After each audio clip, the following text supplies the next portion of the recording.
Dersimizi devamlaştırmamız hürmetli vatandaşım. Tayvan sayılımıga etraflı qaraş. Tayvanda ötküzüldüğün prezident sayılımıga etraflı qaraş. Onda yetip prezident bulup saylanamdı yaki almaştırıp yeni kıyafet köristemdi. Mavzulu haber 2015 yıl 12. ayının 26. günü boşan törbiyeti dilan kılındı haber. Mundak başlandı.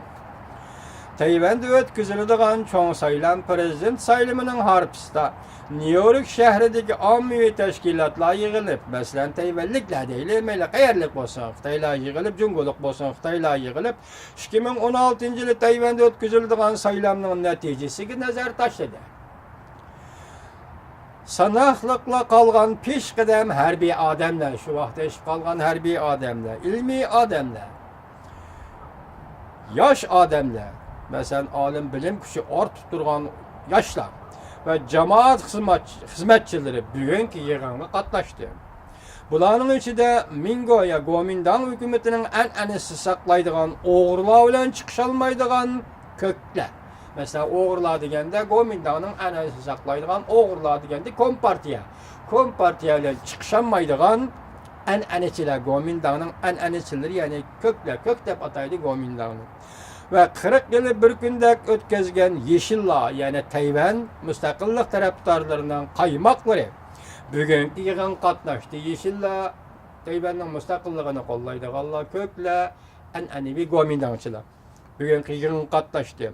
Yığın katlaşqanlarının köz qaraşları oxşaş emas idi. Söz ibarələri xəncərdək idi.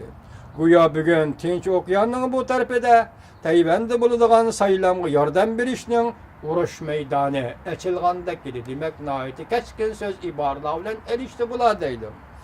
Demokratlar mütəfəkkiri Xopian degan Beijing Tiananmen vaqəsi qaçıb çıxanlarning birisi. Avval fikir bayan qildi. O mundaq dedi.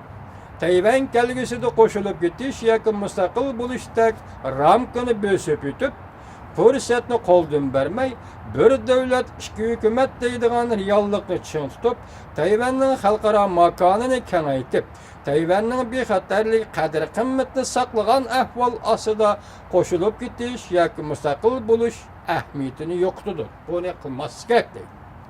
Demek sen bugün Tayvan'da koşulup gitemdik, Cumhur'a yakın müstakil bulamdık diyen talaş tartışına koy deydi Xopian efendi. Sen bunun ehmiyetsiz neyse deydi. Sen bunu oynamay, fakat Tayvan bilen Cumhur'un bir haterliğine saklagan asasta, çıkı oturdu mukumlukla saklagan asasta, kadir kımmeti saklagan asasta iş görsen buludu deydi.